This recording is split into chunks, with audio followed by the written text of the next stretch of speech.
Friends, welcome back. तो friends, अभी की लेटेस्ट न्यूज है, भारत ने आखिर सबसे बड़ा फैसला, लग रहा है जैसे कर लिया कोई फैसला।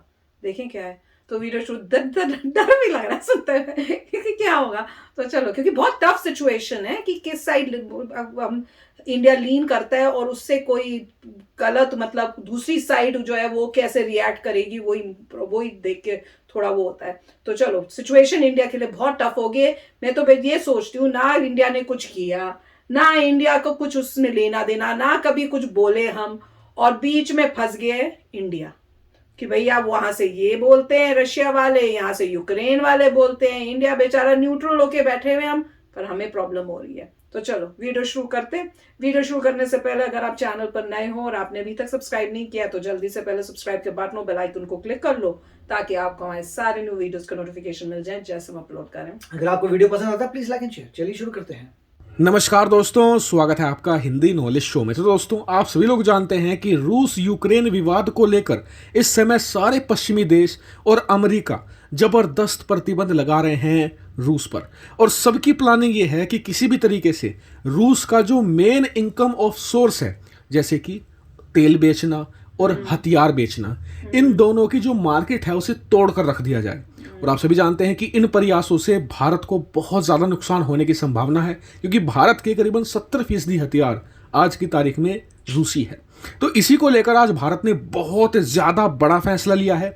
इसके अलावा आपको एक और खबर ये देने वाला हूँ कि आप में से कई लोग पिछले 10 दिनों से लगातार मुझसे पूछ रहे हैं कि इस समय भारतीय सेना में जो रूसी हथियार हैं उनके स्पेयर पार्ट कहाँ से आएंगे, उनकी सर्विसिंग कैसे होगी, क्योंकि इस समय रूस की हर छोटी से छोटी और बड़ी से बड़ी कंपनियों पर कठोर प्रतिबंध लग चुके हैं और उन प्रतिबंधों को बाईपास कर पाना बहुत ज़्यादा मुश्किल काम है। तो उस पर भी अपडेट आया है, वो भी मैं आपको दूंगा।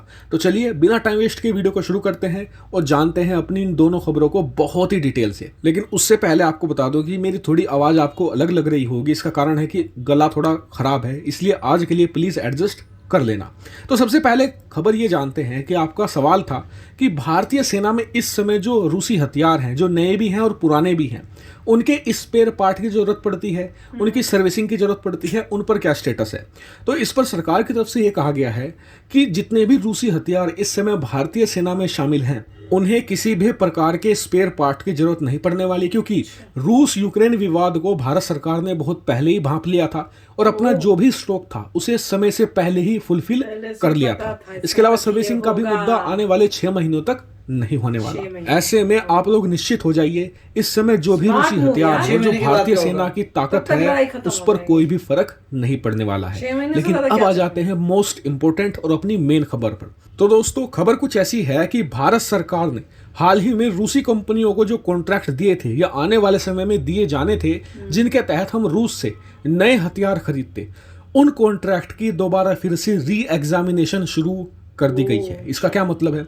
इसका मतलब ये है कि हम ये देखेंगे कि जो पश्चिमी देशों ने और अमेरिका ने प्रतिबंध लगाए हैं, उनका असर भारत के इन कॉन्ट्रैक्ट पर और इन हथियारों के सौदों पर क्या असर पड़ने वाला है। और अगर कोई ऐसा कॉन्ट्रैक्ट पाया जाता है जो इन प्रतिबंधों का वायलेशन कर रहा है, तो उस मामले में 2 काम किए जाएंगे। पहला तो ये कि भारत देखेगा कि हम वो हथियार जो रूस से खरीदने वाले हैं उसे खुद बना सकते हैं या नहीं।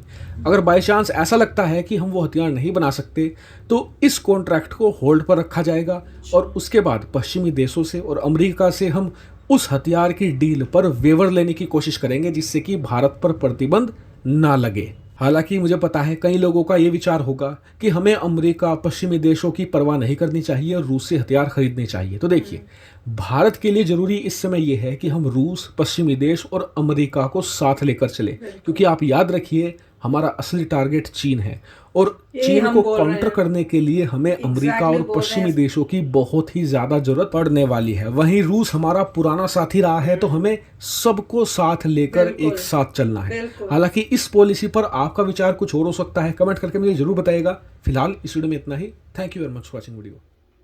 तो फ्रेंड्स, वीडियो अच्छा था, वही सोचने को मजबूर कर रहा था कि भैया वो ये मत सोचो कि नहीं हमें किसी की जरूरत नहीं, हमें क्यों किसी से पूछना है। वो हमारा भी है कि स्मार्ट मूव करनी चाहिए।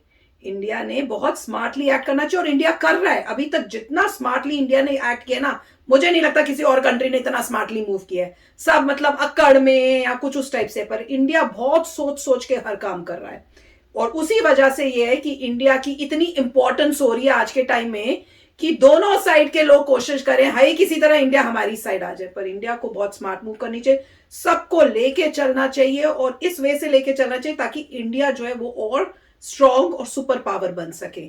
और वो ये कह रहे हैं कि ये नहीं कि हमको वहां से वेपन चाहिए, हमें क्या लेना, कोई दूसरा क्या कहता है हम वहां से वेपन ले लें, तो वो ये वाले नाराज हो जाएंगे। अब इनके कहने पे आप रशिया से मत लो तो रशिया बोलेगा अच्छा इनके साथ हो गए हो, तो रशिया नाराज हो जाएगा। तो करना ऐसा ही कुछ चाहिए जिससे सबको आराम से साथ में लेके जा सके। और मेन है कि हम सबको ये ध्यान रखना है कि हमें हमारा मेन एनिमी कौन है, चाइना। तो उससे लड़ने के लिए और इसी वजह से जो है अमेरिका भी इंडिया का हर चीज में साथ दे रहा है कि अगर वो बोलता है अमेरिका कि नहीं आप रशिया के अगेंस्ट बोलो, जैसे क्वाड में बोला गया कि आप बोलो, पर इंडिया ने कहा नहीं हम इस मीटिंग में ऐसे नहीं बोलेंगे कि गलत कर रहा है या कुछ, हम ये जरूर बोलेंगे कि बातचीत से सुलझ जो है सब चीजें जो है उसको करना चाहिए सॉल्व।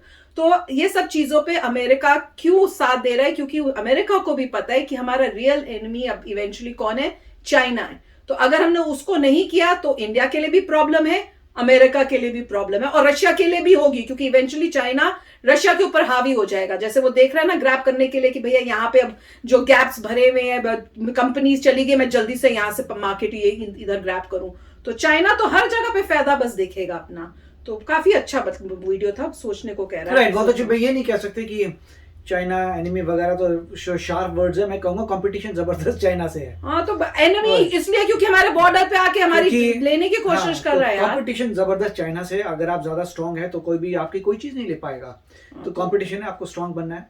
और ये जो कॉन्फ्लिक्ट है काफी कंट्रीज को की केस स्टडी हो रही है, सिर्फ चाइना की नहीं हो रही, इंडिया की भी केस स्टडी हो रही है कि अगर रशिया ने पहले अटैक किया, मतलब अटैकर रशिया था, चाहे कोई भी रीजन हो, उसके बाद यूक्रेन में डिस्ट्रक्शन हो रहा है, सिविलियंस को हो रहा है, फिर वेस्ट ने सैंक्शंस लगाए, तो अगर ऐसा कॉन्फ्रंटेशन हो जाता है between NATO and somebody else, तो क्या प्रॉब्लम्स आती है, ये सब लोग बहुत केयरफुली देख रहे हैं और सोच रहे हैं कि नेक्स्ट हमने क्या करना है ताकि हम बचे रहें ऐसी सिचुएशन। उससे सिर्फ यही नहीं है कि मतलब जो नेटो में नहीं है वो भी देख रहे हैं, जो नेटो के अंदर है वो भी देख रहे हैं। नेटो के अंदर वाले कैसे, जैसे जर्मनी ने अपना डिफेंस डबल कर दिया, वो तो नेटो में थे, वो भी देख रहे हैं नेटो वाले, और बाहर वाले भी। अब बाहर वालों को क्या नजर आ रहा है कि अगर ऐसा कुछ कॉन्फ्रंटेशन होता है, वेस्ट अपने सारे प्रोडक्ट ले लेगा।